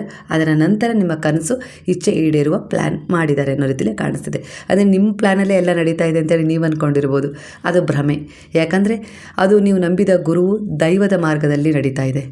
ಯಾಕಂದರೆ ನಿಮ್ಮ ನಂಬಿಕೆ, ನಿಮ್ಮ ಭಾರ ಅವ್ರ ಮೇಲೆ ಹಾಕಿದ್ದೀರಾ ಅಂದರೆ ಅದರ ಜವಾಬ್ದಾರಿ ಅವ್ರು ತಗೊಂಡಿರ್ತಾರೆ. ನಿಮ್ಮ ಕರ್ತವ್ಯಗಳನ್ನು ನೀವು ನಿರ್ವಹಿಸಿ, ನನ್ನ ಮೇಲೆ ಏನು ಭಾರ ಹಾಕಿದ್ರಲ್ಲ ಆ ಜವಾಬ್ದಾರಿ, ಆ ಕರ್ತವ್ಯಗಳು ನನಗೆ ನೆನಪಿದೆ, ಅವು ಸಕಾಲಕ್ಕೆ ನಿಮಗೊಂದು ಪರಿವರ್ತನೆ, ಒಂದು ಬ್ಲೆಸ್ಸಿಂಗ್, ಒಂದು ಕೊಡುಗೆ ರೂಪದಲ್ಲಿ ನಿಮಗೆ ಸಿಗುತ್ತೆ ಅನ್ನೋ ರೀತಿಲಿ ಬಾಬಾ ಹೇಳ್ತಾ ಇದ್ದಾರೆ. ಒಂದು ಸಮಯ ಪರಿವರ್ತನೆಯ ಮೂಲಕ ಕೂಡ ನಿಮ್ಗೆ ಆ ಚೇಂಜಸ್ ಅನುಭವ ಆಗುತ್ತೆ ಅನ್ನೋ ರೀತಿಲಿ ಬರ್ತಾ ಇದೆ. ಯಾವುದನ್ನು ನೀವು ಹುಡುಕ್ತಾ ಇದ್ದೀರಲ್ಲ ಅದು ಸಿಗುತ್ತೆ ಅನ್ನೋ ರೀತಿಯಲ್ಲಿ ಬರ್ತಾ ಇದೆ. ಕಳೆದು ಹೋದ ವಸ್ತು ಆಗಿರಬಹುದು, ಇಲ್ಲವೇ ಯಾವುದೋ ಒಂದು ಸ್ಪಷ್ಟ ನಿರ್ಧಾರ ತೊಗೊಳಕ್ಕಾಗ್ತಾ ಇಲ್ಲ, ಅದಕ್ಕೊಂದು ಗೈಡೆನ್ಸ್ ಸಿಗ್ಬೋದು. ಅದರಲ್ಲಿ ನಿಮಗೆ ಅದು ಸರಿ ಅನಿಸ್ತಾ ಇದೆ, ನಿಮ್ಮ ಆತ್ಮಸಾಕ್ಷಿ ಒಪ್ತಿದೆ ಅಂದರೆ ಆ ನಿರ್ಧಾರ ತೊಗೊಳ್ತೀರಾ ಅನ್ನೋ ರೀತಿಯಲ್ಲಿ ಬರ್ತಾ ಇದೆ. ಒಟ್ಟಾರೆಗೆ ನಿಮ್ಗೆ ಅದೆಲ್ಲೋ ಒಂದು ರೀತಿಯಲ್ಲಿ ಗೌಜಾಗಿತ್ತು, ಅದಕ್ಕೊಂದು ಉತ್ತರ ನಿಮಗೊಂದು ಬಾಬಾ ಯಾವುದೋ ಒಂದು ಸೋಲ್ ಎನರ್ಜಿ ಮೂಲಕ ನಿಮ್ಮ ಎದುರಿಗೆ ತಂದಿಡ್ತಾ ಇದ್ದಾರೆ. ಅದರ ಆಧಾರದ ಮೇಲೆ ನೀವು ನಿರ್ಧಾರ ತೊಗೊಳ್ತೀರಾ ಅನ್ನೋ ರೀತಿಯಲ್ಲಿ ಬರ್ತಾ ಇದೆ. ನಿಮ್ಮ ಕಣ್ಣೆದುರಿಗೆ ಒಂದು ಸ್ಪಷ್ಟತೆ ಸಿಗುತ್ತೆ, ಒಂದು ಸತ್ಯ ಎದುರಾಗುತ್ತೆ. ಅದರ ಆಧಾರದ ಮೇಲೆ ನೀವು ಕೆಲವು ಬಾರಿ ಕೆಲವು ನಿರ್ಧಾರಗಳನ್ನು ತಗೊಳ್ಬೇಕಾಗತ್ತೆ. ಅಲ್ಲಿವರೆಗೂ ಸ್ವಲ್ಪ ತಾಳ್ಮೆ, ಸಬೂರಿಯಿಂದ ವರ್ತಿಸಿ ಅನ್ನೋ ರೀತಿಯಲ್ಲಿ ಬಾಬಾ ಹೇಳ್ತಿದ್ದಾರೆ. ಯಾಕಂದರೆ ಕೆಲವರ ಮೇಲೆ ನೀವು ಇಟ್ಟ ನಂಬಿಕೆ ಅವ್ರು ಮುರಿಬಹುದು, ಆದರೆ ಅವರೊಂದು ಭ್ರಮೆಯಲ್ಲಿ ಇಟ್ಟಿರ್ಬೋದು, ನಂಬಿಸಿ. ಆದರೆ ಸತ್ಯ ತಿಳಿಲೇಬೇಕು. ಯಾಕಂದರೆ ಗುರುವಿನ ಶರಣದಲ್ಲಿದ್ದೀರಾ ಅಂದರೆ ನೀವು ಪದೇ ಪದೇ ಪ್ರಶ್ನೆ ಮಾಡ್ತಾ ಇದ್ದೀರಾ, ಅವ್ರು ಬದಲಾಗಬೇಕು, ಇಲ್ಲ ನನಗೆ ಯಾಕೆ ಹೀಗಾಗ್ತಾ ಇದೆ ಅಂತ ಕೇಳ್ತಾ ಇದ್ದೀರಾ. ನಿಮಗೆ ಸತ್ಯ ಗೊತ್ತಾಗ್ತಾ ಇಲ್ಲ, ಅದರಿಂದನೇ ನೀವು ಬಾಬನ ಮೇಲೆ ಕೋಪ ಮಾಡ್ಬೋದು, ಇಲ್ಲ ದೇವ್ರ ಮೇಲೆ ಕೋಪ ಮಾಡ್ತಾ ಇರ್ಬೋದು, ಯಾಕೆ ಹೀಗೆ ಅಂತೇಳಿ. ಅದಕ್ಕೋಸ್ಕರ ಆ ಸತ್ಯವನ್ನೇ ನಿಮ್ಮ ಎದುರಿಗೆ ತಂದು ಇಡ್ತಾ ಇದ್ದಾರೆ ಬಾಬಾ. ಇದು ಕಾಲದ ನಿರ್ಧಾರ ಅನ್ನೋ ರೀತಿಯಲ್ಲಿ ಬರ್ತಾ ಇದೆ. ಒಂದು ಹೊಸ ಪರಿವರ್ತನೆ ಖಂಡಿತ ಸಿಗುತ್ತೆ. 777 ನಂಬರ್ ನಿಮಗೆ ಕಾಣಿಸ್ತಾ ಇದೆ ಅಂದರೆ ಖಂಡಿತ ಇಲ್ಲಿ ಏನಾದರೂ ಒಂದು ದೃಶ್ಯವನ್ನು ನೀವು ದೃಷ್ಟೀಕರಿಸ್ಕೊಳ್ಳಿ. ನಾನು ಹೊಸ ಮನೆ ಕಟ್ತಾ ಇದ್ದೀನಿ, ಅದು ಪೂರ್ಣಗೊಳ್ತಾ ಇದೆ. ನಾನು ಯಾವುದೋ ಒಂದು ಕೆಲಸದಲ್ಲಿ ಮುಂದುವರಿತಾ ಇದ್ದೀನಿ, ಅದು ನಡೀತದೆ. ನಾನು ಯಾರ ವಿಚಾರದಲ್ಲಿ ಪರಿವರ್ತನೆ ಬಯಸ್ತಾ ಇದ್ದೀನೋ ಆ ಪರಿವರ್ತನೆ ಆಗ್ತದೆ. ಅಂದರೆ ಭಯ ಇದೆ ನಿಮಗೆ, ಅವ್ರು ಪರಿವರ್ತನೆ ಆಗ್ತಾರೋ ಇಲ್ಲ ಅಂತೇಳಿ, ಅದು ನಡೀತದೆ. ಈ ರೀತಿ ಒಂದು ಮ್ಯಾನಿಫೆಸ್ಟ್ ಮಾಡಿ, ಖಂಡಿತ ಅದು ಪೂರ್ಣ ಆಗುತ್ತೆ. ಆ 77 ನಂಬರ್ನ ನೀವು ನೋಡಿದ ತಕ್ಷಣ, ಇಲ್ಲ ನಿಮ್ಮ ಮನಸ್ಸಲ್ಲಿ ಅದನ್ನು ಒಂದು ವಿಜುವಲೈಸೇಷನ್ ಮಾಡಿಕೊಂಡು ಖಂಡಿತ ನೀವು ಅದನ್ನು ಮಾಡಿ ಅನ್ನೋ ರೀತಿಯಲ್ಲಿ ಬರ್ತದೆ. ಈ ಎನರ್ಜಿ ನಿಮಗೆ ಇಲ್ಲಿ ಕನೆಕ್ಟ್ ಆಗ್ತದೆ. ಹಾಗಾಗಿ ಈ ಒಂದು ಮೆಸೇಜ್ ನಿಮಗೆ ಸಿಕ್ಕಿದೆ. ನೀವು ಒಂದು ಶಿವ ಮತ್ತು ಶಕ್ತಿಯ ಎನರ್ಜಿಗೆ ಈಗ ಕನೆಕ್ಟ್ ಆಗ್ತಾ ಇದ್ದೀರಾ. ಅದಕ್ಕೋಸ್ಕರ ನಿಮಗೊಂದು ರಕ್ಷಣೆ ಇದೆ. ನಿಮಗೆ ಜೀವನದಲ್ಲಿ ಏನೋ ಒಂದು ನಿಮ್ಮಿಬ್ಬರ ಮಧ್ಯೆ ಒಂದು ಶಿವ ಮತ್ತು ಶಕ್ತಿ ಎನರ್ಜಿ ತುಂಬ ಪಾಸಿಟಿವ್ ಆಗಿ ಕಾಣಿಸ್ತಾ ಇರೋದ್ರಿಂದ ನೀವೇನು ಮಾಡಬೇಕು ಅಂತ ಇದ್ರೋ ಅದರಲ್ಲಿ ಮುಂದುವರಿರಿ. ಆದರೆ ಸ್ವಲ್ಪ ಜಾಗರೂಕರಾಗಿರಿ. ಹಾಗೆ ಸ್ವಲ್ಪ ಒಂದಿಷ್ಟು ರೀತಿ ನೀತಿ ನುಡಿಯನ್ನು ಬದಲಾಯಿಸ್ಕೊಂಡು ಮುಂದೆ ಹೋಗಿ ಅನ್ನೋ ರೀತಿಲಿ ಬಾಬಾ ಹೇಳ್ತಾ ಇದ್ದಾರೆ. ಅಂದರೆ ಏನು ಮಾಡಬೇಕು ಅನ್ನೋದು ಆತುರದಿಂದ ಮಾಡಬೇಡಿ, ಸ್ವಲ್ಪ ಒಂದಿಷ್ಟು ಸಾವಧಾನದಿಂದ ಮಾಡಿ ಅನ್ನೋ ರೀತಿಲಿ ಒಂದು ಮೆಸೇಜನ್ನು ಕೊಡ್ತಾ ಇದ್ದಾರೆ. ನಿಮ್ಮನ್ನು ಕಳ್ಕೊಳ್ಳೋದು ಬೇಡ, ನಿಮ್ಮ ಸುತ್ತ ಇರುವ ಒಂದಿಷ್ಟು ಎನರ್ಜಿಗಳನ್ನು ಕೂಡ, ಅಂದರೆ ಅದು ಸೋಲ್ ಎನರ್ಜಿ ಆಗಿರ್ಬೋದು, ಒಂದಿಷ್ಟು ಕರ್ತವ್ಯ ಜವಾಬ್ದಾರಿ ಅವುಗಳನ್ನು ಕೂಡ ಕಳ್ಕೊಳ್ಳೋದು ಬೇಡ, ಅವುಗಳ ಜೊತೆನೇ ಮುಂದುವರಿಯಿರಿ ಅನ್ನೋ ರೀತಿಯಲ್ಲಿ ಬರ್ತಾ ಇದೆ. ಗುರುವಿನ ರಕ್ಷಣೆ ಎನರ್ಜಿ ನಿಮಗೆ ಕನೆಕ್ಟ್ ಆಗಿರೋದ್ರಿಂದಲೇ ನಿಮ್ಮಿಂದ ಒಂದಿಷ್ಟು ಉತ್ತಮ ಕಾರ್ಯಗಳಾಗಲಿಕ್ಕೆ ಸಾಧ್ಯ ಆಗಿರೋದು, ಹಾಗೆ ಉತ್ತಮ ನಿರ್ಧಾರಗಳನ್ನು ನೀವು ತೊಗೊಳಕ್ಕೆ ಸಾಧ್ಯ ಆಗಿರೋದು, ಹಾಗೆ ನೀವೇನು ಅಂತೇಳಿ ನಿಮಗೆ ಅರ್ಥ ಮಾಡಿಸ್ತಾ ಇದ್ದಾರೆ ಗುರುವು. ಹಾಗೆ ಅವರ ಉದಿ ಮತ್ತು ಉದಿಯ ಧಾರಣೆ ಸೇವನೆ ಮಾಡ್ತಾ ಇದ್ದೀರಾ, ಅವರ ರಕ್ಷಣೆ ಸಂಪೂರ್ಣವಾಗಿ ನಿಮ್ಮ ಮೇಲಿದೆ ಅನ್ನೋ ರೀತಿಯಲ್ಲಿ ಬರ್ತದೆ. ಇದರ ಅನುಭವ ನಿಮಗೆ ಆಗಿದೆ, ಅದಕ್ಕೆ ಸಾಕ್ಷಿ ನೀವೇ ಆಗಿದ್ದೀರಾ ಅಲ್ವಾ. ಉದಿಯ ಒಂದು ಪರಿಣಾಮ ನಿಮ್ಮ ಜೀವನದಲ್ಲಿ ಎಷ್ಟರ ಮಟ್ಟಿಗೆ ಪರಿಣಾಮ ಬೀರಿದೆ ಅಂದರೆ ಅದು ಅಗಾಧವಾದ ಶಕ್ತಿಯುಳ್ಳದ್ದು. ಬಾಬಾರವರೇ ನನಗೆ ಸ್ವಯಂ ಅದರಿಂದ ಹೀಲ್ ಮಾಡಿದ್ದಾರೆ ಅನ್ನೋ ಅನುಭವ ನಿಮಗಾಗಿದೆ. ಇದರಿಂದ ಹೊಸ ಪ್ರಾರಂಭ ಕೂಡ ನಿಮ್ಮ ಜೀವನದಲ್ಲಿ ನೀವು ಮಾಡಿದ್ದೀರ. ಅಂದರೆ ನಂಬಿಕೆ ಇಟ್ಟು ನೋಡಿದವರಿಗೆ ಅದು ಸಂಜೀವಿನಿ ರೀತಿ ಕೆಲಸ ಮಾಡುತ್ತೆ. ಕೇವಲ ಅದು ಬರಿಗಣ್ಣಿನಿಂದ ಏನು ಮಾಡುತ್ತೆ ಅನ್ನೋ ರೀತಿಯಲ್ಲಿ ನೋಡಿದವರಿಗೆ ಅನುಮಾನದ ದೃಷ್ಟಿಯಿಂದ ಅದು ಕೇವಲ ಒಂದು ಸುಟ್ಟ ಬೂದಿ ಥರ ಕಾಣುತ್ತೆ ಅಂತೇಳಿ ಇಲ್ಲಿ ಬರ್ತಾ ಇದೆ. ನಿಮ್ಮ ನಂಬಿಕೆಗೆ ಅನುಸಾರವಾಗಿ ಅದು ನಿಮ್ಮ ಜೀವನದ ಮೇಲೆ ಪರಿಣಾಮ ಬೀರಿದೆ. ಕೆಲವೊಂದು ಸಾರಿ ನಿಮ್ಮ ಬಗ್ಗೆನೇ ನೀವು ಗಿಲ್ಟ್ ಫೀಲ್ ಮಾಡ್ತಾ ಇದ್ದೀರಾ, ಒಂದಿಷ್ಟು ಕೀಳರಿಮೆಯ ಭಾವನೆ ನಿಮ್ಮ ಬಗ್ಗೆನೇ ನಿಮಗಿದೆ. ಅದು ಬೇಡ, ಮೊದಲು ನಿಮ್ಮ ಬಗ್ಗೆ ಗೌರವ, ಪ್ರೀತಿ, ವಿಶ್ವಾಸ ಇಟ್ಕೊಳ್ಳಿ, ಅದು ಹೊರಗಿನಿಂದನೂ ನಿಮಗೆ ಸಿಗುತ್ತೆ. ಅಂದರೆ ನೀವು ಏನು ಆಗ್ತಾ ಇದ್ದೀರಾ ಅಂದರೆ ನೀವೇನು ಆಗಬೇಕು ಅಂತ ಬಯಸ್ತೀರಾ ಅದು ನೀವು ಆಗ್ತೀರಾ. ಅದು ನನ್ನ ಕೀಳರಿಮೆಯಿಂದ ನನ್ನ ಹಣೆ ಬರನೇ ಇಷ್ಟು, ನನ್ನ ಜೀವನನೇ ಇಷ್ಟು, ನನಗೆ ಸಿಗೋದಿಲ್ಲ ಇಂಥದ್ದೇ ಅಂತೇಳಿ ನೀವು ಮ್ಯಾನಿಫೆಸ್ಟ್ ಮಾಡ್ತಾ ಇದ್ದೀರಾ. ಅದೇ ವ್ಯಕ್ತಿತ್ವ, ಅದನ್ನೇ ಯೋಚಿಸ್ತಾ ಇದ್ದೀರಾ ಅಂದರೆ ಒಂದಿನ ಅದೇ ನಿಮ್ಮ ವ್ಯಕ್ತಿತ್ವ ಆಗಿಬಿಡುತ್ತೆ ಅನ್ನೋ ರೀತಿಯಲ್ಲಿ ಬರ್ತದೆ. ಅದು ಆಗೋದು ಬೇಡ. ಹಾಗಾಗಿ ನೀವು ಒಳ್ಳೆಯದನ್ನು ಫೀಲ್ ಮಾಡಿ. ಎಷ್ಟೇ ಪರಿಸ್ಥಿತಿಗಳು ಇರಲಿ, ಏನೇ ಸಮಸ್ಯೆಗಳು ಕಾಡ್ತಾ ಇದ್ರು, ನಾನು ಅದರಲ್ಲ ಅನ್ನೋ ರೀತಿಯಲ್ಲಿ ನೋಡಿ, ನಾನು ಇದೇ ಅನ್ನೋ ರೀತಿಯಲ್ಲಿ ನೀವೇನು ಆಗಬೇಕು ಅಂತ ಜೀವನದಲ್ಲಿ ಕನಸು ಕಟ್ಟಿದ್ದೀರಲ್ಲ, ಒಳ್ಳೆಯದು, ಒಂದು ಒಳ್ಳೆಯ ಉದ್ದೇಶವನ್ನು ಹೊಂದಿ ಅದೇ ನಾನು ಅನ್ನೋ ರೀತಿಯಲ್ಲಿ ಫೀಲ್ ಮಾಡಿ, ಖಂಡಿತ ಅದೇ ರೀತಿ ಎನರ್ಜಿ, ಒಂದಿಷ್ಟು ಸೋಲ್ ಕನೆಕ್ಟ್ಗಳು ನಿಮಗೆ ಸಹಾಯ ಮಾಡ್ತವೆ ಬಾಬಾರವರ ಆಶೀರ್ವಾದದಿಂದ. ಒಂದು ವಿಶ್ ಪೂರ್ಣ ಆಗಿದೆ, ಅದಕ್ಕೆ ಒಂದು ಕೃತಜ್ಞತೆಯನ್ನು ಸಲ್ಲಿಸಿದರೆ ಗ್ರ್ಯಾಟಿಟ್ಯೂಡ್ ಫೀಲ್ ಮಾಡಲೇಬೇಕು. ಆಗಲೇ ಕೃತಜ್ಞತೆ ಭಾವದಿಂದ ಇನ್ನಷ್ಟು ಒಂದಿಷ್ಟು ವಿಶ್ಗಳು ಏನಿದಾವಲ್ಲ ಅವು ಕೂಡ ಪೂರ್ಣಗೊಳ್ಳುತ್ತದೆ. ಖಂಡಿತ ಆದಷ್ಟು ಬೇಗನೆ ನಿಮ್ಮ 3ನೇ ವಿಶ್ ಕೂಡ ಪೂರ್ಣ ಆಗತ್ತೆ ಅನ್ನೋ ರೀತಿಯಲ್ಲಿ ಕಾಣಿಸ್ತಿದೆ ಕೆಲವರಿಗೆ. ನಿಮ್ಮ ಕನಸು ನನಸಾಗುವ ಸಮಯ ಹತ್ತಿರ ಇದೆ. ಒಂದು ಮಿರಾಕಲ್ ಎನರ್ಜಿ ನಿಮಗೆ ಕನೆಕ್ಟ್ ಆಗ್ತಾ ಇದೆ, ಬದಲಾವಣೆ ಇದೆ. ಆದರೆ ಈ ಸಮಯದಲ್ಲಿ ನಿಮ್ಮಲ್ಲೇ ಒಂದು ಶಿಸ್ತು ಬೇಕು ಅಂತ ಹೇಳಿ ಬಾಬಾ ಬಯಸ್ತಾ ಇದ್ದಾರೆ. ಕೋಪ ಕಡಿಮೆ ಮಾಡ್ಕೊಳ್ಳಿ, ಸ್ವಲ್ಪ ಹಠ ಬಿಡಿ. ಹಠ ಅಂದ ತಕ್ಷಣ ಏನಾದರೂ ಸಾಧನೆ ಮಾಡೋ ಹಠ ಬಿಡಿ ಅಂತ ಅಲ್ಲ, ಒಂದಿಷ್ಟು ಅದು ಬೇಕು, ಇಲ್ಲ ಹೀಗೆ ಆಗಬೇಕು, ಹಾಗೆ ಆಗಬೇಕು, ನನ್ನ ಹಿಡಿತದಲ್ಲೇ ಇರಬೇಕು ಅನ್ನೋ ಹಠ ಬಿಡಿ. ಒಂದು ಸಹಾಯ ಬಯಸ್ತಾ ಇದ್ದೀರಾ, ಒಂದಿಷ್ಟು ಸೋಲ್ ಎನರ್ಜಿಗಳು ನಿಮಗೆ ಕನೆಕ್ಟ್ ಆಗಿ ಆ ಸಹಾಯವನ್ನು ಮಾಡ್ತದೆ ಅನ್ನೋ ರೀತಿಯಲ್ಲಿ ಬಾಬಾ ಹೇಳ್ತಾ ಇದ್ದಾರೆ. ಅದು ನನ್ನದೇ ಪ್ರತಿರೂಪ, ಸಹಾಯವನ್ನು ಸ್ವೀಕರಿಸು ಅನ್ನೋ ರೀತಿಯಲ್ಲಿ ಗೈಡ್ ಮಾಡ್ತಾ ಇದ್ದಾರೆ. ಮುಂದೆ ಏನಾಗುತ್ತೆ ಅಂತ ಚಿಂತೆ ಮಾಡಬೇಡ, ಈಗಿನ ಪರಿಸ್ಥಿತಿಯಲ್ಲಿ ಆ ಸಹಾಯವನ್ನು ಸ್ವೀಕರಿಸು. ನೀವು ಈಗ ಒಂದು ವಿಚಾರದಲ್ಲಿ ಹೋರಾಟ ಮಾಡ್ತಾಯಿದ್ರೆ, ಒಂದು ವಿಚಾರದಲ್ಲಿ ಮೋಸ ಆಗಿದೆ, ಹಾಗೆ ಒಂದು ನಷ್ಟನೂ ಕೂಡ ಅನುಭವಿಸಿದ್ದೀರ. ಈಗ ಇಲ್ಲಿ ನೀವು ಅದರಲ್ಲೇ ಯೋಚನೆ ಮಾಡಿ ಕೂತ್ಕೊಳ್ತೀರೋ ಇಲ್ಲ ಮುಂದೆ ಹೋಗ್ತಿರೋ, ನೀವು ಡಿಸೈಡ್ ಮಾಡಬೇಕು. ಆಗೋದನ್ನು ಬದಲಾಯಿಸೋಕ್ಕೆ ಸಾಧ್ಯ ಇಲ್ಲ, ಅದು ನಡೆದು ಹೋಗ್ಬಿಟ್ಟಿದೆ. ಅದಕ್ಕೊಂದು ಕ್ಷಮೆ ಕೊಡಿ, ನಿಮಗೂ ಒಂದು ಕ್ಷಮೆ ಕೊಟ್ಟು ಮುಂದೆ ಒಂದು ಪ್ರಾಮಾಣಿಕ ಪ್ರಯತ್ನದ ಹೆಜ್ಜೆ ಇಡಿ, ನನ್ನ ಸಹಾಯ ಸಿಗುತ್ತೆ ಅನ್ನೋ ರೀತಿಯಲ್ಲಿ ಬಾಬಾ ಹೇಳ್ತಿದ್ದಾರೆ. ಅವರು ನನ್ನ ಸಹಾಯ ಸಿಗುತ್ತೆ ಅಂತೇಳಿ ಅವರೇ ಹೇಳ್ತಾ ಇದ್ದಾರೆ ಅಂದರೆ ನೀವು ಒಂದ್ಸರಿ ಯಾಕೆ ಪ್ರಯತ್ನ ಪಡಬಾರ್ದು ಆ ವಿಚಾರದಲ್ಲಿ ಯೋಚಿಸಿ. ನಿಮ್ಮ ವ್ಯಕ್ತಿತ್ವ ಹೇಗಿದೆ ಅಂದರೆ ಮುಂದೆ ಇರುವ ವ್ಯಕ್ತಿಯ ನಡೆ ನುಡಿ ನಿಮಗೆ ಗೊತ್ತಾಗ್ಬಿಡತ್ತೆ, ತಿಳಿದ್ಬಿಡತ್ತೆ ಬೇಗನೆ. ಅವ್ರು ನಿಮ್ಮಿಂದ ಏನು ಎಕ್ಸ್ಪೆಕ್ಟೇಷನ್ ಮಾಡ್ತಾ ಇದ್ದಾರೆ ನಿಮಗೆ ತಿಳಿಯುತ್ತೆ. ಹಾಗೆ ಯಾರಿಗೆ ಎಷ್ಟು ಮಹತ್ವ ಕೊಡಬೇಕು, ಯಾವುದನ್ನು ಇಗ್ನೋರ್ ಮಾಡಬೇಕು ಅನ್ನೋ ತೀರ್ಮಾನ ನಿಮ್ಮ ಕೈಯಲ್ಲಿದೆ. ನಿಮಗೆ ಅದು ಗೊತ್ತಾಗೋದು ಅಷ್ಟೇ ಅಲ್ಲ, ಅದು ಗೊತ್ತಾದ್ಮೇಲೆ ಸರಿಯಾದ ನಿರ್ಧಾರವನ್ನು ತಗೊಳ್ಳೋದು ಅಷ್ಟೇ ಮುಖ್ಯವಾಗಿರುತ್ತೆ. ಅಂದರೆ ಇಲ್ಲಿ ಬಾಬಾ ಹೇಳ್ತಾ ಇದ್ರೆ ನಿನಗೆ ಧೈರ್ಯ ಇದೆ, ಆತ್ಮವಿಶ್ವಾಸ ಇದೆ, ಬುದ್ಧಿ ಇದೆಯೇ ಅಂದಮೇಲೆ ನಿಮ್ಮ ಅಡ್ವೈಸರ್ ನೀನೇ ಆಗೋ ಅನ್ನೋ ರೀತಿಯಲ್ಲಿ ಹೇಳ್ತಿದ್ದಾರೆ. ಬೇರೆಯವರನ್ನು ಅದಕ್ಕೆ ಅಡ್ವೈಸ್ ಮಾಡಲಿಕ್ಕೆ ಬಿಡ್ಕೊಳ್ಬೇಡ ಅನ್ನೋ ರೀತಿಯಲ್ಲಿ ಹೇಳ್ತಿದ್ದಾರೆ. ಅಂದರೆ ನೀವು ಯಾರ ಅಡ್ವೈಸ್ ಕೇಳಬೇಕಾಗಿತ್ತು ಆ ಸಮಯದಲ್ಲಿ ಕೇಳಲಿಲ್ಲ, ಈಗ ಬೇರೆಯವರ ಅಡ್ವೈಸ್ಗೂ ಕೂಡ ನೀವು ಸಿಕ್ಕಾಕೊಳ್ಳೋದು ಬೇಡ. ಹಾಗಾಗಿ ನಿಮ್ಮನ್ನು ನೀವು ಅಡ್ವೈಸ್ ಮಾಡೋ ಶಕ್ತಿ ನಿಮಗಿದೆ. ಹೇಳಬೇಕು ಅಂದರೆ ನಿಮ್ಮ ಬಗ್ಗೆ ಆಗಿರ್ಬೋದು, ನಿಮ್ಮ ಒಂದಿಷ್ಟು ವಿಚಾರಗಳ ಬಗ್ಗೆ ಆಗಿರ್ಬೋದು, ಒಳ್ಳೆಯ ನಿರ್ಧಾರ ಮಾಡೋ ಶಕ್ತಿ ನಿಮಗಿದೆ ಅನ್ನೋ ರೀತಿಯಲ್ಲಿ ಬಾಬಾ ಹೇಳ್ತಿದ್ರೆ ಅದನ್ನೇ ಮ್ಯಾನಿಫೆಸ್ಟ್ ಮಾಡಿ. ನೀವೇನು ಮ್ಯಾನಿಫೆಸ್ಟ್ ಮಾಡ್ತಿರೋ ಅದು ಸಿಗುವ ಸಮಯ ಇದಾಗಿದೆ, ಒಂದು ದೈವಿಕ ಸಮಯ ಶುರುವಾಗಿದೆ.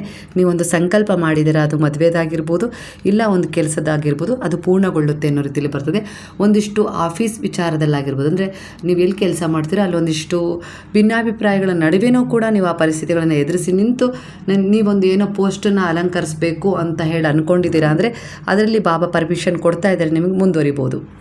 ಅಂದರೆ ನಾನು ಆ ಸ್ಥಾನಕ್ಕೆ ಪ್ರಮೋಷನ್ ಆಗಿದೆ ಅಂತಲೇ ಇಟ್ಕೊಳ್ಳಿ, ಆ ಸ್ಥಾನಕ್ಕೆ ನಾನು ಹೋಗಲೇಬೇಡ ಅನ್ನೋ ರೀತಿಯಲ್ಲಿ ನೀವು ಯೋಚಿಸ್ತಾ ಇದ್ದೀರಿ. ಯಾಕಂದರೆ ಸುತ್ತುವರೆದು ಒಂದಿಷ್ಟು ಜನರು ನಿಮಗೆ ಎಲ್ಲೋ ಒಂದು ರೀತಿಯಲ್ಲಿ ತೊಂದರೆ ಕೊಡ್ತಾ ಇರ್ಬೋದು. ಹಾಗಾಗಿ ನಾನು ಅದನ್ನು ಬಿಡಲೋ ಮುಂದುವರಿಲ್ಲ ಅಂತ ನೀವು ಪ್ರಶ್ನೆ ಮಾಡಿದರೆ ನೀನು ಎಷ್ಟಂತ ಪರಿಸ್ಥಿತಿಗಳಿಗೆ ಹೆದರಿ ಇಲ್ಲ ಜನರಿಗೆ ಹೆದರಿ ಮುಂದೆ ಹೋಗ್ತೀಯೋ ಅಂಥವರೇ ನೀನು ಕನೆಕ್ಟ್ ಆಗ್ತಾರೆ. ಹಾಗಾಗಿ ಇಲ್ಲೇ ಎದುರಿಸ್ಬಿಡು ಒಂದು ಸಾರಿ ಅನ್ನೋ ರೀತಿಯಲ್ಲಿ ಧೈರ್ಯ ತುಂಬ್ತಾ ಇದ್ದಾರೆ. ನಾನು ನಿನ್ನ ಜೊತೆಗಿದ್ದೀನಿ ಅನ್ನೋ ರೀತಿಯಲ್ಲಿ ಬಾಬಾ ಹೇಳ್ತಾ ಇದ್ದಾರೆ. ಹಾಗಾಗಿ ದೈವಿಕ ಸಮಯ ಇದೇ ಆಗಿದೆ, ಅಂದರೆ ಒಳ್ಳೆಯ ಸಮಯ ಇದೆ, ಖಂಡಿತ ನೀವು ಅದರಲ್ಲಿ ಮುಂದುವರಿಬೋದು. 16 ವರ್ಷಗಳಿಂದ ಕಾಯ್ತಾ ಇದ್ದರು, 8 ವರ್ಷನೋ ಇಲ್ಲ 3 ವರ್ಷನೋ 2 ವರ್ಷನೋ 1 ವರ್ಷನೋ ಏನು ಕಾಯ್ತಾ ಇದ್ದರೆ ಅದಕ್ಕೋಸ್ಕರ ಒಂದಿಷ್ಟು ಬಹಳ ಪ್ರಾಮಾಣಿಕ ಪ್ರಯತ್ನ ಪಟ್ಟಿದ್ದೀರಾ, ಅದು ಈಡೇರುವ ಅಂದರೆ ನಿಮ್ಮ ಮನೋಕಾಮನೆ ಈಡೇರುವ ಸಮಯ ಬಂದಿದೆ ಅನ್ನೋ ರೀತಿಲಿ ಇಲ್ಲಿ ವಿಚಾರ ಕನೆಕ್ಟ್ ಆಗ್ತದೆ. ಖಂಡಿತ ಅದು ನಿಮ್ಮ ಮಕ್ಕಳು ನಿಮಗೊಂದು ಒಳ್ಳೆಯ ರೀತಿಲಿ ಮುಂದೆ ತಗೊಂಡು ಹೋಗೋಕ್ಕೆ ಒಂದು ದಾರಿ ಅವ್ರಿಗೆ ಗೊತ್ತಾಗಿರಲಿಲ್ಲ. ಮೊದಲಿಗೆ ಒಂದಿಷ್ಟು ತಪ್ಪು ಅವರಿಂದನೂ ಆಯಿತು, ಆದರೆ ಈಗ ಸರಿಯಾದ ನಿರ್ಧಾರಗಳನ್ನು ತೊಗೊಳಕ್ಕೆ ಅವ್ರು ಶುರು ಮಾಡಿದ್ದಾರೆ. ಯಾಕಂದರೆ ಅವರಲ್ಲಿ ಒಂದಿಷ್ಟು ಪಾಠ ಸಿಕ್ತು, ಅವರಿಂದನೇ ಅವ್ರಿಗೆ ಸಿಕ್ತು. ಕೆಲವರನ್ನು ನೋಡಿದರು, ಈಗ ಅವರು ಪರಿವರ್ತನೆ ಆಗಿದ್ದಾರೆ. ಹಾಗಾಗಿ ಅವ್ರ ಮೂಲಕ ನಿಮ್ಮ ಜೀವನದಲ್ಲಿ ಒಂದಿಷ್ಟು ಬದಲಾವಣೆಯನ್ನು ಕಾಣ್ತೀರಾ. ಈಗ ಹಣದ ವಿಚಾರದಲ್ಲಿ ಒಂದಿಷ್ಟು ಬ್ಲಾಕೇಜ್ಗಳು ಕಾಣಿಸ್ತಾ ಇದ್ದಾವೆ, ಆದರೆ ಇಲ್ಲಿ ಒಂದು ಸೋಲ್ ಎನರ್ಜಿ ನಿಮಗೆ ಕನೆಕ್ಟ್ ಆಗ್ಬೋದು, ನಾನು ಸಹಾಯ ಮಾಡ್ತೀನಿ ಅಂತ. ಅದು ಅವಕಾಶನೇ ಆಗಿರ್ಬೋದು, ಇಲ್ಲ ಒಂದು ಕೆಲಸನೇ ಆಗಿರ್ಬೋದು, ಒಂದು ಸಹಾಯನೇ ಆಗಿರ್ಬೋದು. ನಾನು ನಿಮಗೆ ಸಹಾಯ ಮಾಡ್ತೀನಿ ಅಂದರೆ ಈ ಕ್ಷಣ ಅವರಿಂದ ಸಹಾಯ ತೊಗೊಂಬಿಡಿ.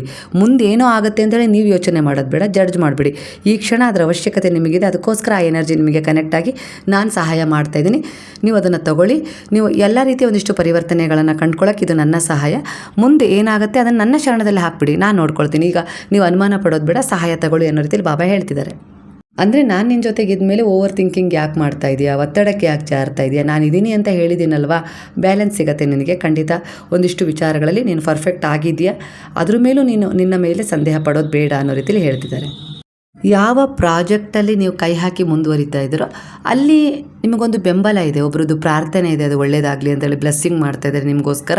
ಹಾಗೆ ನೀವು ಕೂಡ ಅಲ್ಲಿ ಪ್ರಾಮಾಣಿಕ ಪ್ರಯತ್ನ ಪಡ್ತಾ ಇದ್ದೀರಿ. ಯಾಕಂದರೆ ನೀವು ಸಾಕಷ್ಟು ಹಿಂದಿನ ಸ್ಥಿತಿಯಲ್ಲಿ ತುಂಬ ಒಳ್ಳೆಯ ಸ್ಥಿತಿಯನ್ನು ಅನುಭವಿಸಿದರೆ ಈಗೊಂದು ಯಾವ ರೀತಿ ಸ್ಥಿತಿಯಲ್ಲಿ ನಿಂತಿದ್ದೀರಾ ಅಂದರೆ ಹೇಳ್ಕೊಳ್ಳೋಕ್ಕೂ ಆಗ್ತಾಯಿಲ್ಲ, ನೀವಲ್ಲಿ ನಿಲ್ಲೋಕ್ಕೂ ಆಗ್ತಾಯಿಲ್ಲ, ಅಂಥ ಸ್ಥಿತಿ ನಿಮ್ಮದಾಗಿದೆ. ಆದರೆ ಈ ಸ್ಥಿತಿಯಲ್ಲೂ ಕೂಡ ಒಂದು ದಾರಿಯನ್ನು ನಿಮಗೆ ಬಾಬಾ ತೋರಿಸಿದ್ದಾರೆ ಅಂದರೆ ಅದು ನಿಮ್ಮ ಒಂದಿಷ್ಟು ಸೋಲ್, ಅಂದರೆ ಹಿಂದೆ ನಿಮ್ಮ ತಂದೆ ಆಗಿರ್ಬೋದು, ಯಾವುದೋ ಒಂದು ತಾಯಿ ಇಲ್ಲ ಒಂದಿಷ್ಟು ಒಂದು ಒಳ್ಳೆಯ ಒಂದು ತನ ನಿಮ್ಮದೇನಿತ್ತಲ್ಲ, ಅದಕ್ಕೋಸ್ಕರ ಈ ಎನರ್ಜಿ ಕನೆಕ್ಟ್ ಆಗಿ ನಿಮ್ಮನ್ನು ಬೀಳೋ ಅಂಥ ಹಂತದಲ್ಲಿ ಎಲ್ಲ ಮುಗೀತಿನೇನೋ ಆಗಲ್ಲ ಅನ್ನೋ ಹಂತದಲ್ಲೂ ತಂದು ನಿಲ್ಲಿಸಿದೆ ಅನ್ನೋದು ಕಾಣಿಸ್ತಿದೆ. ಹಾಗಾಗಿ ಇಲ್ಲಿಂದ ಹೊಸ ಪ್ರಾರಂಭ ಆಗ್ತಾ ಇದೆ.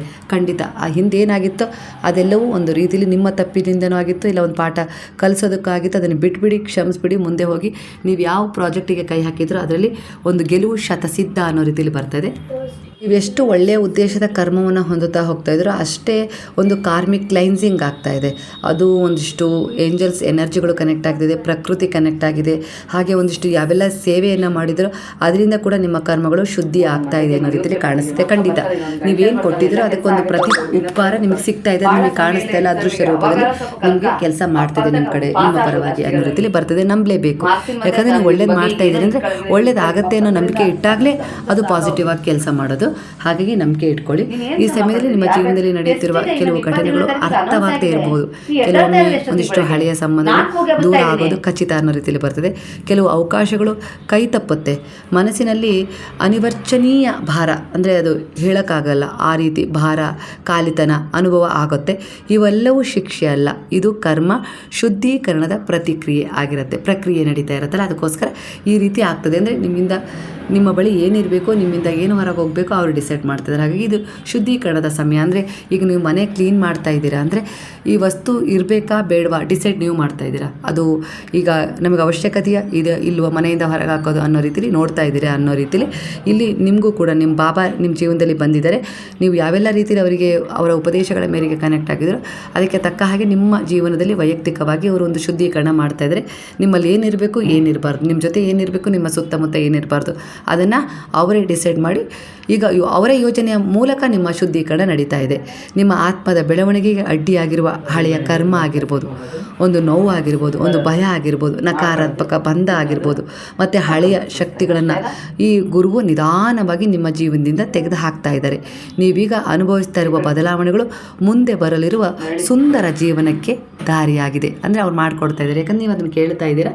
ಹಾಗಾಗಿ ನೀವು ಮುಂದೆ ಭವಿಷ್ಯ ಸುಂದರವಾಗಿರಬೇಕು ಅಂತ ಕೇಳ್ತಾ ಇದ್ದೀರ ಅಂದರೆ ಅದು ಇವತ್ತಿನ ದಿನವೇ ಅದಕ್ಕೆ ಸರಿಪಡಿಸ್ಬೇಕು, ಅದನ್ನೇ ಮಾಡ್ತಾ ಇದ್ದಾರೆ. ಹಾಗೆ ನೀವು ಯಾವುದಕ್ಕೂ ಹೆದರೋದು ಬೇಡ. ಯಾರೋ ನನ್ನ ಮೇಲೆ ಒಂದು ನೆಗೆಟಿವ್ ಎನರ್ಜಿಯನ್ನು ಪರಿಣಾಮ ಬೀರಿದ್ದಾರೆ, ಪ್ರಭಾವ ಬೀರಿದ್ದಾರೆ, ಅದು ನಿಮ್ಮವರೇ ಆಗಿರ್ಬೋದು. ಒಂದಿಷ್ಟು ಬ್ಲ್ಯಾಕ್ ಮ್ಯಾಜಿಕ್ ನಿಮ್ಮ ಮೇಲೆ ಮಾಡಿದ್ದಾರೆ, ಅದರ ಅಸರ್ ನಿಮಗೆ ಗೊತ್ತಾಗ್ತಾ ಇದೆ. ಖಂಡಿತ ಇದಕ್ಕೆ ಅನುವಾಗಿ ನೀವು ಗುರುವಿನ ಶರಣದಲ್ಲಿ ಹೋಗಿದ್ರಿ. ಹಾಗಾಗಿ ಇಲ್ಲಿ ನಿಮ್ಮ ಸುತ್ತಲೂ ಒಂದು ದೈವಿಕ ರಕ್ಷಣೆಯ ವಲಯವನ್ನು ನಿರ್ಮಿಸಿದ್ದಾರೆ ಅನ್ನೋ ರೀತಿಯಲ್ಲಿ ರೀತಿಯಲ್ಲಿ ಕಾಣಿಸ್ತಿದೆ. ನಿಮ್ಮ ಸುತ್ತ ಒಂದು ಪ್ರೊಟೆಕ್ಷನ್ ಇದೆ ಅವ್ರದ್ದು. ಯಾರೇ ಬಂದರೂ ಯಾವುದೇ ಒಂದಿಷ್ಟು ಪರಿಣಾಮ ನಿಮ್ಮ ಮೇಲೆ ಬಂದರೂ ಅದು ನಿಮ್ಮ ಆ ಎನರ್ಜಿಯನ್ನು ಪುಟ್ಟಿದ್ದು ಮತ್ತೆ ಹೋಗಿ ಅವರಿಗೆ ತಲುಪುತ್ತೆ. ಅದು ನಿಮಗೆ ಈಗ ಕಾಣಿಸೋದಿಲ್ಲ. ಈಗ ನಿಮಗೆ ಭಯ ಆತಂಕ ಆಗ್ತಾ ಇರ್ಬೋದು, ಪಡೋದೇನು ಬೇಡ. ಅವ್ರ ಮೇಲೆ ಅದು ಪರಿಣಾಮ ಬೀರ್ತದೆ. ಸ್ವಲ್ಪ ದಿನಗಳಲ್ಲಿ ನಿಮ್ಗೆ ಏನೆಲ್ಲ ಒಂದು ರೀತಿ ಕಷ್ಟ ದುಃಖ ಸಮಸ್ಯೆಗಳು ಎದುರಾಗಿದ್ವಲ್ಲ, ಅವು ಎಲ್ಲದರಿಂದ ನೀವು ಹೊರಗೆ ಬರ್ತಾ ಹೋಗ್ತೀರಾ. ಅವೆಲ್ಲವೂ ಅವ್ರಿಗೆ ಶುರುವಾಗ್ತವೆ. ಯಾಕಂದರೆ ನಿಮಗೇನು ಕೊಡಬೇಕು ಅಂತ ಇದ್ದರೂ ಆ ರಕ್ಷಾ ವಲಯ ಇತ್ತಲ್ಲ, ಅದು ಪುಟ್ಟಿದ್ದು ಅವರ ಬಳಿ ಹೋಗಿ ಹಾಗೆ ಮಾಡಿ ಅವರಿಗೆ ಅದರ ಅನುಭವ ಆಗುವ ಹಾಗೆ ಮಾಡ್ತಾಯಿದೆ. ಅಂದರೆ ಕರ್ಮ ರಿಟರ್ನ್ಸ್ ಅಂತಾರಲ್ಲ, ಅದನ್ನು ಗುರು ಕೊಟ್ಬಿಟ್ಟಿದ್ದಾರೆ. ಈಗ ಗುರುವಿನ ಶರಣದಲ್ಲಿ ನಿಂತಿದ್ದೀರಾ ಅಂದರೆ ಖಂಡಿತ ಅವರು ಯಾವುದೇ ಕಾರಣಕ್ಕೂ ನಿಮ್ಮನ್ನು ಕೈ ಬಿಡೋದಿಲ್ಲ. ಅವರ ಆಶೀರ್ವಾದದಿಂದ ನೀವು ಸರಿಯಾದ ಸಮಯದಲ್ಲಿ ಸರಿಯಾದ ದಾರಿಯನ್ನು ಕಂಡುಕೊಳ್ತೀರಾ. ಅದಕ್ಕೆ ತಕ್ಕ ಹಾಗೆ ನೀವು ಮುಂದಿನ ವಾರದಲ್ಲಿ ದೇವಿಯ ದರ್ಶನ ಮಾಡ್ತೀರಾ. ಅದು ಕುಲದೇವಿ ಆಗಿರ್ಬೋದು, ಗ್ರಾಮ ದೇವತೆ ಆಗಿರ್ಬೋದು, ನಿಮ್ಗೆ ಯಾವುದೋ ಒಂದು ಇಷ್ಟವಾದ ದೇವಿ, ಇಲ್ಲ ಯಾರೋ ನಿಮ್ಮನ್ನು ಅನಿರೀಕ್ಷಿತವಾಗಿ ಯಾವುದೋ ದೇವಿ ದೇವಸ್ಥಾನಕ್ಕೆ ಒಂದು ದರ್ಶನಕ್ಕೆ ಕರ್ಕೊಂಡು ಹೋಗ್ಬೋದು ಅನ್ನೋ ರೀತಿಯಲ್ಲಿ ಕಾಣಿಸ್ತದೆ. ಇದು ನಿಮ್ಮ ಆಯ್ಕೆಯಲ್ಲ, ಗುರುವಿನ ಆಯ್ಕೆ. ನಿಮ್ಮನ್ನು ಅಲ್ಲಿ ಕಳಿಸ್ತಾ ಇರೋದು ಅವರ ಯೋಜನೆಯ ಪ್ರಕಾರ ಹೋಗ್ತದೆ. ಅವರ ಆಶೀರ್ವಾದ ನಿಮಗೆ ಈ ಸಮಯದಲ್ಲಿ ಬೇಕಾಗಿದೆ, ಹಾಗಾಗಿ ಅವರೇ ಕಳಿಸ್ತಾ ಇದ್ದಾರೆ ಅನ್ನೋ ರೀತಿಯಲ್ಲಿ. ಅಂದರೆ ನೀವು ಒಬ್ಬರಲ್ಲ, ನಿಮ್ಮ ಪ್ರತಿಯೊಂದು ಪ್ರಾರ್ಥನೆ, ಪ್ರತಿಯೊಂದು ಕಣ್ಣೀರು ಮತ್ತು ಪ್ರತಿಯೊಂದು ಪ್ರಯತ್ನವನ್ನು ನಾನು ನನ್ನ ಶಕ್ತಿಗಳ ಮೂಲಕ ಗಮನಿಸ್ತಾ ಇದ್ದೀನಿ. ಹಾಗಾಗಿ ನಿನಗೇನು ಬೇಕು ಏನು ಬೇಡ ನನ್ನ ಯೋಜನೆಯ ಪ್ರಕಾರ ನಡೀತಾ ಇದೆ. ಹಾಗಾಗಿ ಹೊಸ ಆರಂಭದ ಸೂಚನೆಯನ್ನು ಒಂದು ಮಾಡೋದಕ್ಕಿಂತ ಅಂದರೆ ಕೊಡೋದಕ್ಕಿಂತ ಮೊದಲು, ಆರಂಭ ಮಾಡೋದಕ್ಕಿಂತ ಮೊದಲು ಒಂದು ದೇವಿಯ ದರ್ಶನವನ್ನು ಮಾಡಿಸ್ಲಿಕ್ಕೆ ಹೊರಟಿದ್ದಾರೆ ಬಾಬಾ. ಖಂಡಿತ ಆ ದೇವಿಯಲ್ಲಿ ಒಂದು ಪ್ರಾರ್ಥನೆ ಮಾಡ್ಕೊಳ್ಳಿ, ಒಳ್ಳೆಯದಾಗತ್ತೆ. ಅಂದರೆ ಒಂದು ಅಧ್ಯಾಯ ನಿಮ್ಮ ಜೀವನದಿಂದ ಮುಗೀತಾ ಇದೆ, ಹೊಸ ಅಧ್ಯಾಯ ಆರಂಭವಾಗ್ತಾ ಇದೆ. ಇದುವರೆಗೂ ನೀವು ಅನುಭವಿಸಿದ ಕಷ್ಟಗಳು ನಿಮ್ಮನ್ನು ದುರ್ಬಲಗೊಳಿಸಲು ಅಲ್ಲ, ನಿಮ್ಮನ್ನು ಬಲಿಷ್ಠರನ್ನಾಗಿಸಲು. ನಿಮ್ಮದೇ ಆದ ಮಕ್ಕಳಾಗಿರ್ಬೋದು, ನಿಮ್ಮದೇ ಆದ ಒಂದಿಷ್ಟು ಸಂಬಂಧಗಳು ನಿಮಗೆ ತುಂಬ ನೋವು ಕೊಟ್ಟಿದ್ದಾವೆ ಅಂದರೆ ಆ ನೋವನ್ನು ನೋಡಬೇಡಿ.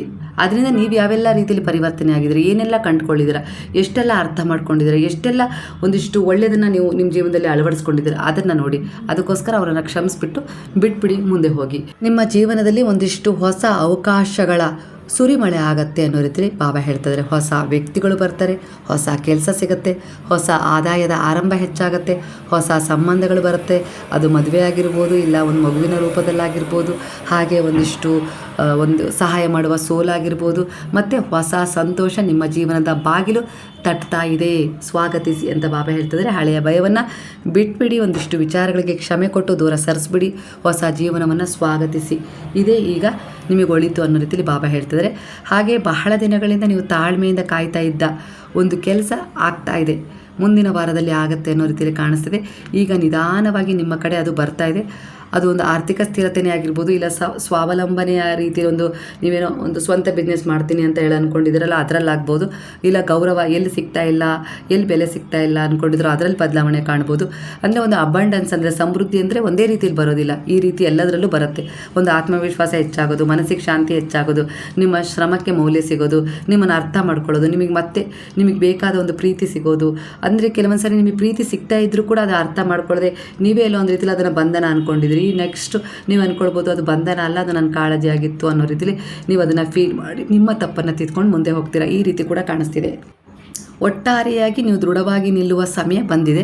ಕಾಲೆಳೆಯುವ ಜನರು ಕೂಡ ನಿಮ್ಮ ಹಿಂದಿದ್ದಾರೆ. ಹಾಗೆ ಎಲ್ಲೋ ರೀತಿಯಲ್ಲಿ ನಿಮ್ಮಲ್ಲಾದ ಒಂದಿಷ್ಟು ಆತ್ಮವಿಶ್ವಾಸ ಬದಲಾವಣೆ ಕಂಡು ನಾನು ಎಷ್ಟೆಲ್ಲ ಕುಗ್ಗಿಸ್ಬೇಕು ಅಂತ ಪ್ರಯತ್ನ ಪಡ್ತಿದ್ದೀನಿ. ಅವರು ಹಿಂದೆ ನಿಂತು ನಾನು ಎಲ್ಲ ರೀತಿಲೂ ಅವರು ಏನು ಅನ್ನೋ ರೀತಿಯಲ್ಲಿ ನುಡಿ ಗಮನಿಸಿ ಅವರನ್ನು ಒಂದಿಷ್ಟು ಅಸಂಬದ್ಧ ವಿಚಾರಗಳಿಗೆ ತಂದು ಒಡ್ಬೇಕು ಅನ್ನೋ ರೀತಿಯಲ್ಲಿ ನೋಡ್ತಾ ಇದ್ರು ಕೂಡ ಇವರು ಪುಟ್ಟಿದೇಳ್ತಾ ಇದ್ದಾರಲ್ಲ ಅನ್ನೋ ರೀತಿಯಲ್ಲಿ ಅವ್ರಿಗೆ ಒಂದು ರೀತಿ ಉರ್ಕೊಳ್ಳೋ ಮನಸ್ಥಿತಿ ಕೂಡ ಉಂಟಾಗ್ಬಿಟ್ಟಿದೆ. ಆ ಉರಿದುಕೊಳ್ತಾ ಇರೋದು ಅವರ ದೇಹನೇ ತಾನೆ, ಅವ್ರ ಮನಸ್ಥಿತಿನೇ ತಾನೆ. ನಿಮಗೆ ಅದರಿಂದ ಏನೂ ಹಾನಿಯಾಗಿಲ್ಲ, ಮುಂದೆ ಹೋಗಿ. ನಿಮ್ಮೊಳಗೆ ಏನನ್ನಾದರೂ ಒಂದು ಸೃಷ್ಟಿಸುವ ಶಕ್ತಿ ಇದೆ. ಹಾಗಾಗಿ ನೀವು ಯೋಚಿಸೋದನ್ನು ಬದಲಾಯಿಸ್ಕೊಳ್ಳಿ, ನಂಬೋದು ಮತ್ತು ಕಾರ್ಯರೂಪಕ್ಕೆ ತರೋದು, ಅದರ ಕಡೆ ಫೋಕಸ್ ಮಾಡಿ.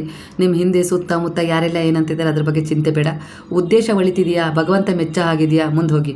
ಇವೆಲ್ಲವೂ ನಿಮ್ಮ ಭವಿಷ್ಯಕ್ಕೆ ಅಂದರೆ ಸುಂದರವಾಗಿ ರೂಪಿಸುವ ದಾರಿಯಾಗಿದ್ದೇವೆ ಅನ್ನೋ ರೀತಿಯಲ್ಲಿ ಬರ್ತದೆ.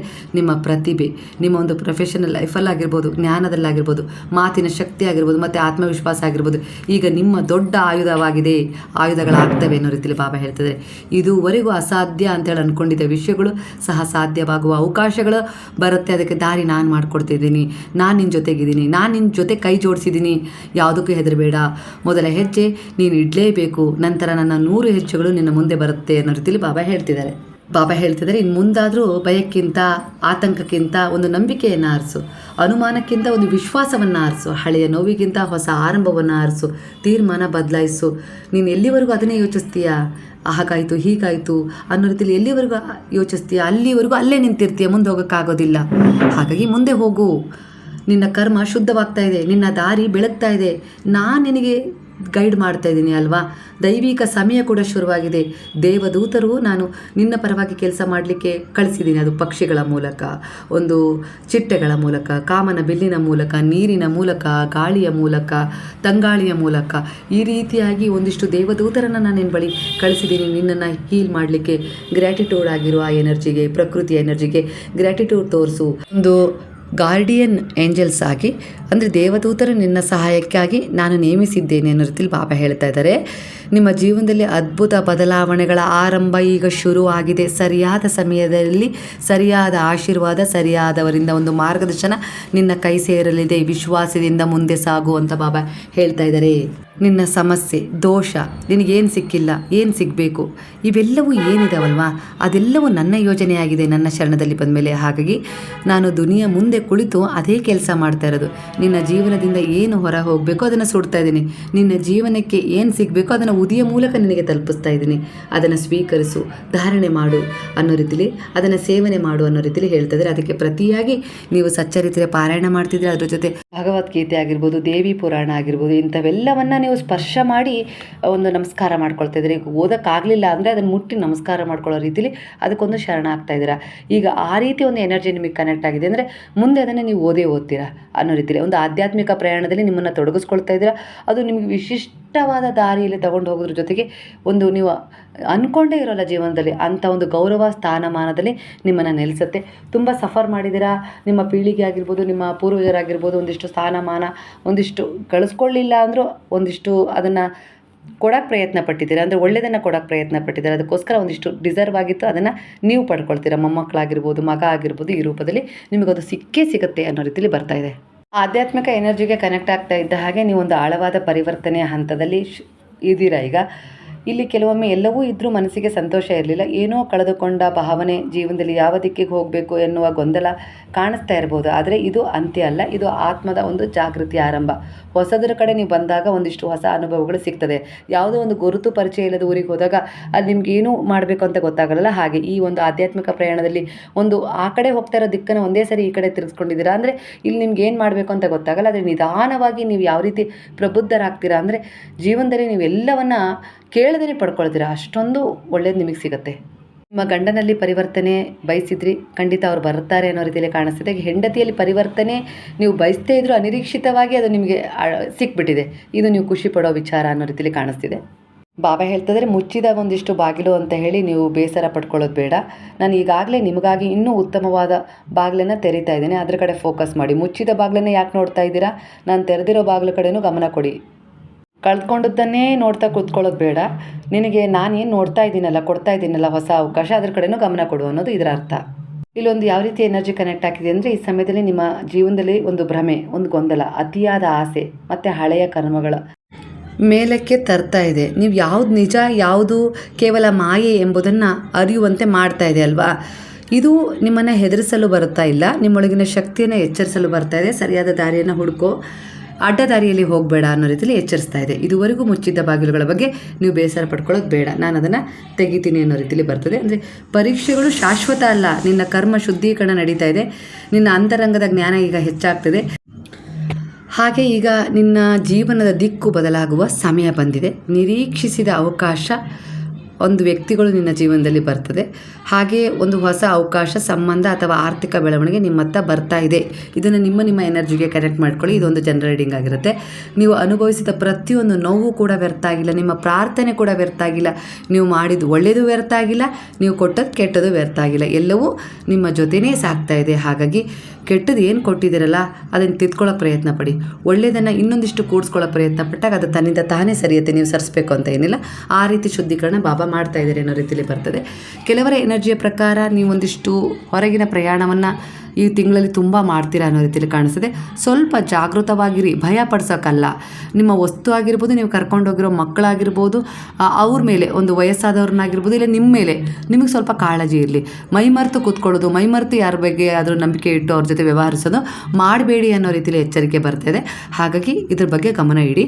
ಹಾಗೆ ಒಂದಿಷ್ಟು ಯಾವ ರೀತಿ ಒಂದಿಷ್ಟು ಎನರ್ಜಿಗಳು ನಿಮಗೆ ಕನೆಕ್ಟ್ ಆಗ್ತದೆ ಅಂದರೆ ನೀವು ತಪ್ಪು ಅನ್ನೋ ರೀತಿಯಲ್ಲಿ ಕೆಲವರು ನಿಮ್ಮನ್ನು ಹೇಳ್ತಾರೆ. ಆಗ ನೀವು ಕೀಳರಿಮೆ ಇಲ್ಲ ಗಿಲ್ಟ್ ಫೀಲ್ ಮಾಡ್ಕೊಳ್ಳೋದು ಬೇಡ. ಅವ್ರ ಅವ್ರು ತಪ್ಪು ಅಂತ ಹೇಳ್ತಾ ಇದ್ದಾರೆ ಅಂದರೆ ತಪ್ಪು ನನ್ನಲ್ಲಿ ಇದೆಯಾ ಇಲ್ಲ ಅವರಲ್ಲಿ ಇದೆಯಾ ಅದನ್ನು ನೋಡ್ಕೊಳ್ಳಿ. ನಿಮ್ಮಲ್ಲಿ ಇಲ್ಲ ಅಂದಾಗ ಆ ಎನರ್ಜಿನ ನೀವು ಕನೆಕ್ಟ್ ಮಾಡ್ಕೊಳ್ಳೋದೇ ಬೇಡ, ಇಗ್ನೋರ್ ಮಾಡಿ. ಮೊದಲು ಗಂಡ ಅರ್ಥ ಮಾಡ್ಕೊಳ್ಳಿಲ್ಲ, ಸಾಕಷ್ಟು ಹಿಂಸೆ ನಿಮಗೆ ಮಾಡಿರ್ಬೋದು, ಒಂದಿಷ್ಟು ಸಮಸ್ಯೆಗಳನ್ನು ನೀವು ಅವರಿಂದ ಎದುರಿಸಿರ್ಬೋದು. ಈಗ ಅವರಿಗೆ ದೈಹಿಕ ಮಾನಸಿಕವಾಗಿ ಒಂದಿಷ್ಟು ಸಮಸ್ಯೆಗಳು ಎದುರಾಗಿರೋದ್ರಿಂದ ಎಲ್ಲೋ ಒಂದು ರೀತಿಯಲ್ಲಿ ನಿಮ್ಮ ಸೇವೆಯನ್ನು ಅವರು ಸ್ವೀಕರಿಸ್ತಿದ್ರೆ ಅವ್ರು ಹೇಳ್ಕೊಳ್ತಾ ಇಲ್ಲ, ಅಲ್ಲಿ ಕೂತಲ್ಲೇ ಅವ್ರು ಪಶ್ಚಾತ್ತಾಪ ಪಡ್ತಾ ಇದ್ದಾರೆ. ನಿಮ್ಮ ಬಗ್ಗೆ ಅವರಿಗೆ ಗೌರವ, ಒಂದಿಷ್ಟು ಬೆಲೆ ಫೀಲ್ ಆಗ್ತಾಯಿದೆ, ಆದರೆ ಅದನ್ನು ತೋರಿಸ್ಕೊಳ್ತಾ ಇಲ್ಲ. ಆದರೆ ಖಂಡಿತ ಅದನ್ನು ಅವ್ರು ಅರ್ಥ ಮಾಡ್ಕೊಳ್ತಾ ಇದ್ದಾರೆ, ಬದಲಾಗ್ತಾರೆ. ನೀವು ಬಯಸಿದಂತೆ ಒಂದಿಷ್ಟು ತಿರುವುಗಳು ನಿಮಗೆ ಸಿಗ್ತದೆ. ಹಾಗೆ ಒಂದಿಷ್ಟು ಯಾರು ನಿಮ್ಮ ಜೀವನದಲ್ಲಿ ಮಧ್ಯ ಪ್ರವೇಶ ಮಾಡಿದಾರೋ ಅವರು ಬದಲಾಗೋದಿಲ್ಲ, ಮಧ್ಯ ಪ್ರವೇಶ ಮಾಡಿದವ್ರು ಬದಲಾಗೋದಿಲ್ಲ, ಆದರೆ ನೀವು ಅವರು ಬದಲಾಗ್ತಾರೆ ಅನ್ನೋ ರೀತಿಯಲ್ಲಿ ಬರ್ತದೆ. ಅಂದರೆ ಇಲ್ಲಿ ನಿಮ್ಮ ಒಂದು ಪ್ರಾರ್ಥನೆ ತುಂಬ ದೃಢವಾಗಿದೆ.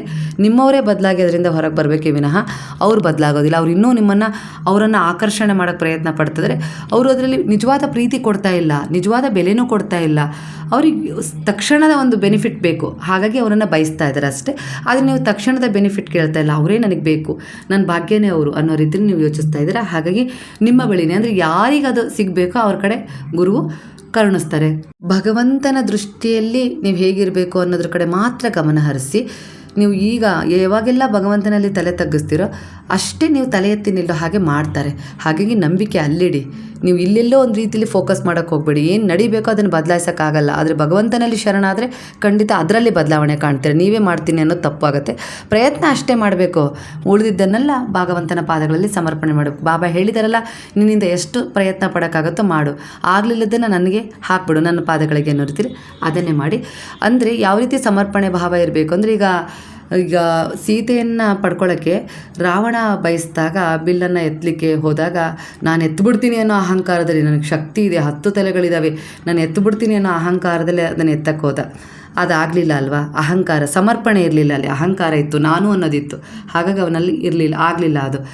ರಾಮ ಎತ್ತಲಿಕ್ಕೆ ಹೋದಾಗ ಏನಾಯ್ತು ಅಂದರೆ, ರಾಮನೇ ದೇವರು ಇಲ್ಲ ಅಂತಲ್ಲ, ಆದರೆ ರಾಮನಲ್ಲಿ ಸಮರ್ಪಣೆ ಇತ್ತು. ಅಲ್ಲಿ ಈ ಲೋಕಕ್ಕೆ ಅವರು ಒಂದು ಮಾದರಿಯಾಗಿ ಬಂದಿದ್ದರು. ಸಮರ್ಪಣೆ ಅನ್ನೋದೇನು ಅಂತ ತೋರ್ಸಕ್ಕೆ ದೇವರೇ ಆಗಿದ್ದರು, ಮನುಷ್ಯನ ರೂಪದಲ್ಲಿ ನಾವು ಹೇಗಿರಬೇಕು ಅನ್ನೋದನ್ನು ತೋರಿಸ್ಕೊಟ್ರಲ್ವ. ಹಾಗಾಗಿ ಅವರು ಒಂದು ಸಮರ್ಪಣೆಯ ರೂಪದಲ್ಲಿ ಶರಣಾಗತಿಯಾಗಿ ಭಗವಂತನಿಗೆ ಶರಣಾಗಿ ಆ ಬಿಲ್ಲನ್ನು ಮುಟ್ಟಿದ್ರು. ಅದು ಹಗುರವಾಗಿ ಬಂತು. ಇದೇ ಸಮರ್ಪಣೆಯ ಭಾವ. ಹೇಗಿರಬೇಕು ಅಂತ ಯೋಚಿಸಿ. ಒಂದಿಷ್ಟು ವಿಚಾರಗಳಲ್ಲಿ ನೀವು ಗುರುವಿಗೆ ಸರೆಂಡರ್ ಆದಮೇಲೆ ನಿಮ್ಮ ಜೀವನದಲ್ಲಿ ತಿರುವು ಸಿಕ್ಕಿತ್ತು. ಯಾವುದೋ ಒಂದು ಅಜ್ಞಾತ ಜಾಗಕ್ಕೆ ಹೋಗಿದ್ರಿ, ಅಲ್ಲಿ ಯಾರೂ ಪರಿಚಯ ಇರಲಿಲ್ಲ, ಏನಾಗುತ್ತೆ ಅಂತಲೂ ಗೊತ್ತಿರಲಿಲ್ಲ, ಅಲ್ಲಿ ಏನಾದರೂ ಆಗ್ಬೋದಿತ್ತು.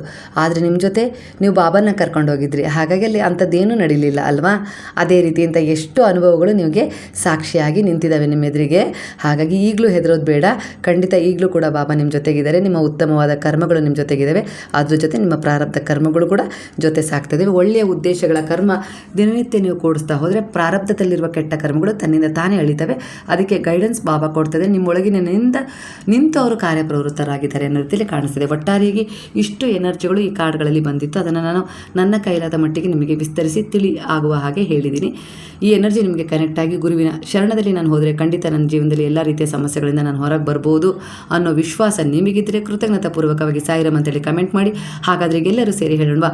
ಹರೇ ರಾಮ ರಾಮ ರಾಮ ಹರೇ ಹರೇ, ಹರೇ ಕೃಷ್ಣ ಕೃಷ್ಣ ಕೃಷ್ಣ ಹರೇ ಹರೇ, ಹರೇ ಸಾಯಿ ಸಾಯಿ ಹರೇ ಹರೇ, ಹರೇ ಬಾಬಾ ಬಾಬಾ ಬಾಬಾ ಹರೇ ಹರೇ, ಹರೇ ದತ್ತ ದತ್ತ ದತ್ತ ಹರೇ ಹರೇ.